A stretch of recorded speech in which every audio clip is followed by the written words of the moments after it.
Assalamualaikum warahmatullahi wabarakatuh. Selamat sore, sahabat-sahabat semuanya, teman-temanku sekalian. Pertama-tama, marilah kita panjatkan puji dan puja syukur atas kehadiran Allah Subhanahu wa taala yang selalu memberikan nikmat sehat dan keselamatan kepada kita semua. Salawat dan salam tak lupa kita panjatkan kepada junjungan Nabi besar Muhammad sallallahu alaihi wasallam, serta para keluarga, sahabat, dan kita selaku umatnya hingga akhir zaman. Amin. Perkenalkan, nama saya Yatim Nurrohman dari kelas 5C, ingin mempresentasikan proposal penelitian dengan judul Efektivitas Penggunaan Media Video Tutorial dan PowerPoint pada Pembelajaran Matematika.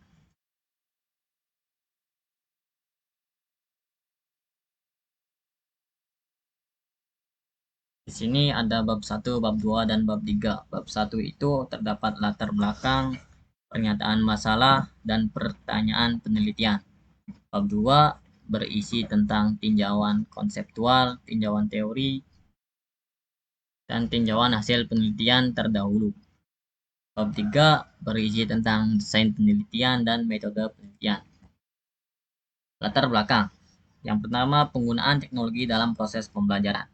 Terhitung dari mulai awal tahun 2019, dari bulan Maret sampai April, terdapat wabah COVID atau Corona.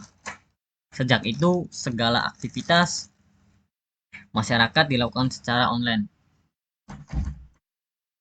Tidak terkecuali berdampak pada sekolah-sekolah yang melakukan kegiatan belajar mengajar secara online. Tentunya di sini teknologi sangat dibutuhkan atau diperlukan untuk keberlangsungan proses pembelajaran.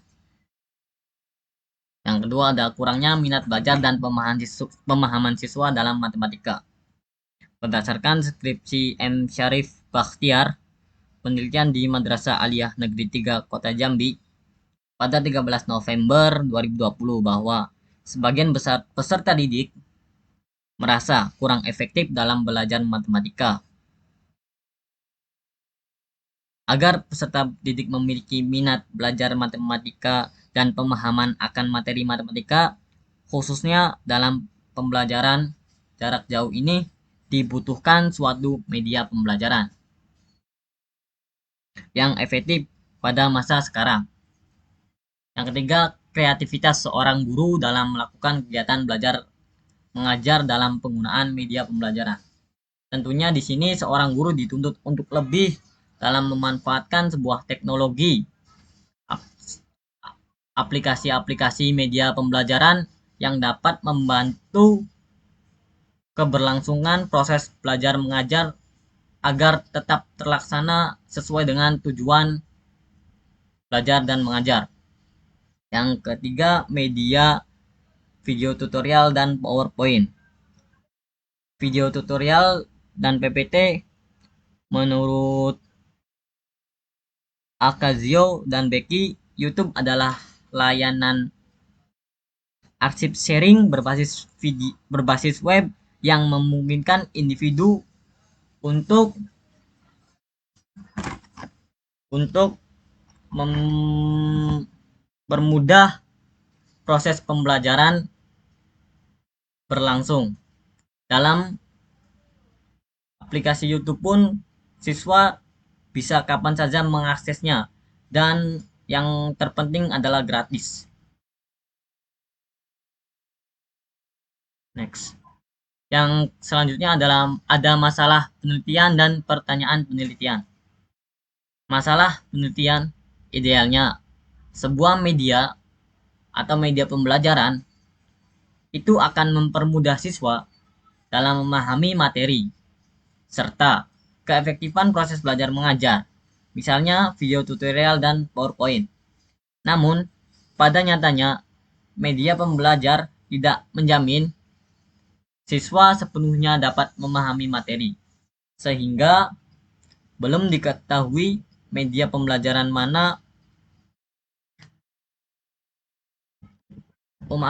media pembelajaran mana yang efektif untuk digunakan.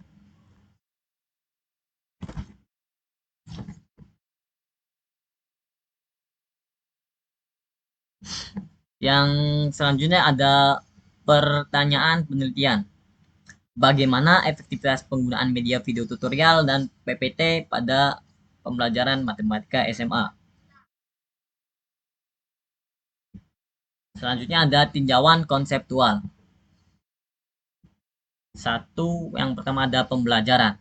Pengertian pembelajaran menurut ketentuan Undang-Undang RI Nomor 20 Tahun 2013 tentang Sistem Pendidikan Nasional adalah tenaga kependidikan yang berkualifikasi sebagai guru, dosen, konselor, pamong, tutor, instruktur, fasilitator, dan sebutan yang sesuai dengan kekhususannya serta berpartisipasi dalam penyelenggaraan pendidikan.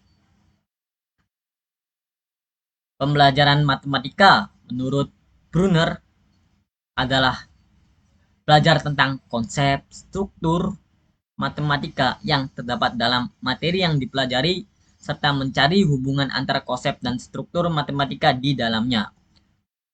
Menurut Cobb, pembelajaran matematika sebagai proses pembelajaran yang melibatkan siswa secara aktif mengkonstruksi pengetahuan matematika dari uraian atas disimpulkannya bahwa pembelajaran matematika mengkonstruksi pengetahuan matematika. Dari uraian di atas, kita bisa simpulkan, pembelajaran matematika merupakan proses aktif dan konstruktif, sehingga siswa mencoba menyelesaikan sebuah masalah yang ada, sekaligus menjadi penerima atau sumber. Yang kedua ini ada media pembelajaran. Media pembelajaran menurut pendapat Nana Sujana adalah segala sesuatu yang dapat digunakan untuk menyalurkan pesan dari pengirim ke penerima sehingga dapat merangsang pikiran, perasaan, perhatian, minat, serta minat perhatian siswa sedemikian rupa sehingga proses belajar bisa terjadi. Sedangkan menurut Sadiman menyatakan bahwa media pembelajaran adalah bahan atau alat yang digunakan dalam kegiatan belajar mengajar dengan maksud agar proses interaksi, komunikasi, edukasi antar guru dan siswa dapat terjalin.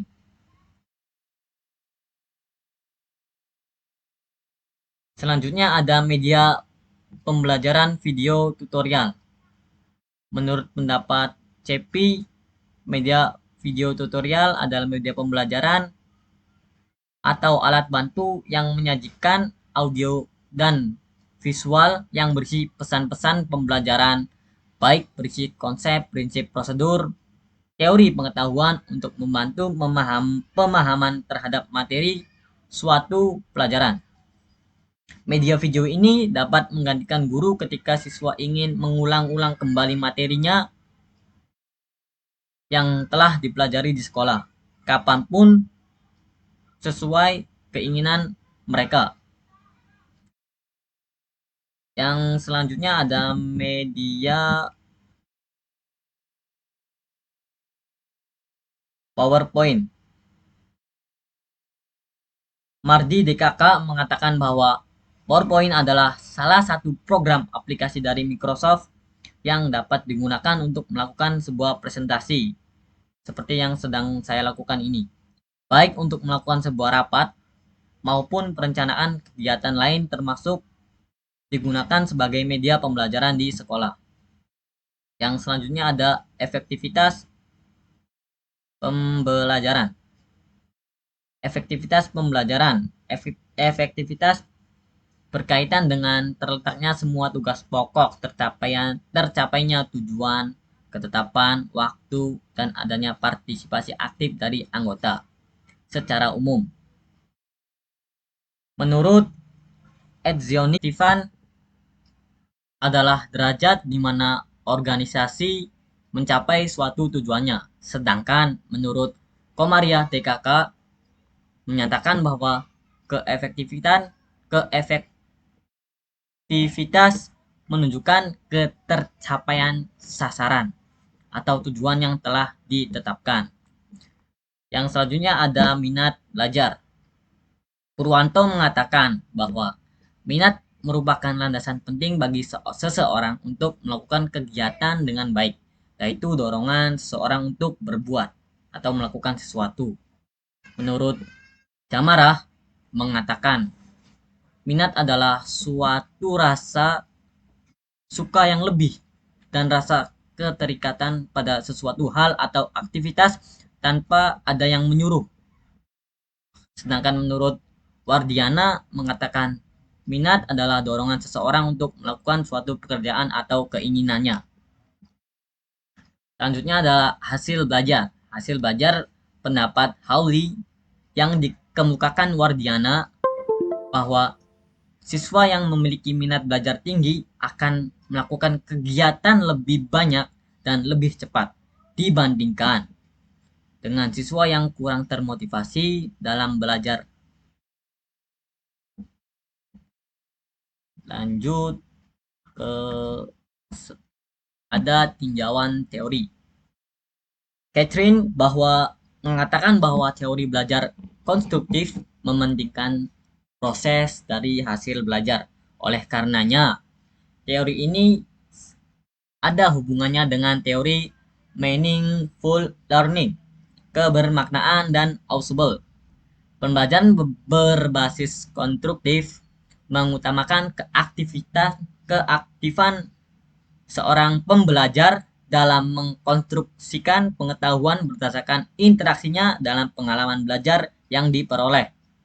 Menurut Mayer yang dikutip oleh Reigelut bahwa belajar konstruktif tergantung pada aktivitas dari beberapa proses kognitif dalam pembelajar selama belajar, menyangkut menyeleksi informasi yang relevan, mengorganisasikan informasi yang masuk, dan mengintegrasikan informasi yang masuk dengan pengetahuan yang ada. Menurut Egan Kaukax tahun 1998 menjelaskan bahwa ada 6 ciri pembelajaran yang efektif. 1. Peserta didik menjadi pengkaji yang aktif terhadap lingkungannya melalui observasi. Yang kedua, guru menyediakan materi sebagai fokus berpikir dan interaksi dalam sebuah proses pembelajaran. Yang ketiga, aktivitas-aktivitas peserta didik sepenuhnya didasarkan pada pengkajian.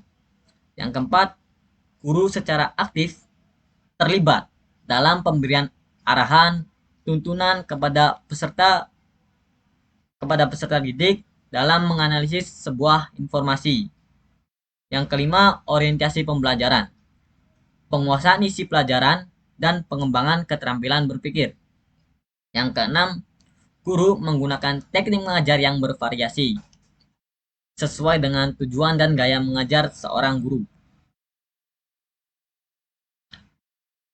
Yang selanjutnya ada tinjauan hasil penelitian. Menurut Ilham Baudin dalam jurnal penelitiannya menyatakan bahwa hasil analisis deskriptif menunjukkan minat belajar matematika peserta didik sebelum menggunakan video tutorial dalam kategori sedang dan setelah menggunakan video tutorial juga berada pada kategori sedang. Hasil belajar peserta didik sebelum menggunakan video tutorial itu berada pada kategori yang sangat rendah dan setelah menggunakan video tutorial berada pada kategori sedang. Artinya di sini terdapat kenaikan. Dalam penelitiannya, Nasir mengatakan di dalam jurnalnya analisis deskriptif angket dapat diketahui bahwa penggunaan media pembelajaran pendidikan agama Islam berbasis PowerPoint di kelas 8 SMP Unismu siswa berpengaruh baik terhadap proses pembelajaran. Kis Fatikasari yang telah melakukan penelitian terdapat perbedaan hasil belajar siswa yang diajarkan menggunakan media video pembelajaran dengan hasil belajar siswa yang diajarkan menggunakan PowerPoint pada kelas 12 SMA Kemala Bayangkari, Kuburaya. Terdapat perbedaan hasil belajar siswa tersebut menunjukkan bahwa media video pembelajaran memberikan pengaruh terhadap hasil belajar siswa. Desain dan metode penelitian. Desain penelitian adalah experimental research. Sumber data yang didapat dari data primer, dari angket-angket dan tes yang diberikan siswa. Data sekunder itu berasal dari jurnal-jurnal terdahulu. Teknik pengumpulan data dengan melakukan pengukuran. Instrumen penelitian. 1. Data penelitian atau jurnal-jurnal penelitian. Yang kedua, data skala motivasi dan hasil belajar. Subjek penelitian di sini saya mengambil dari kelas 10 di salah satu SMA yang akan diberikan 2 kelas menggunakan media video tutorial dalam pembelajaran matematika dan 2 kelas lainnya menggunakan media PowerPoint dalam pembelajaran matematika. Teknik analisis data yang digunakan adalah teknik T independen. Terima kasih. Mungkin itu saja yang dapat saya sampaikan. Kurangnya saya mohon maaf. Saya akhiri. Bila taufiq wal hidayah. Assalamualaikum warahmatullahi wabarakatuh.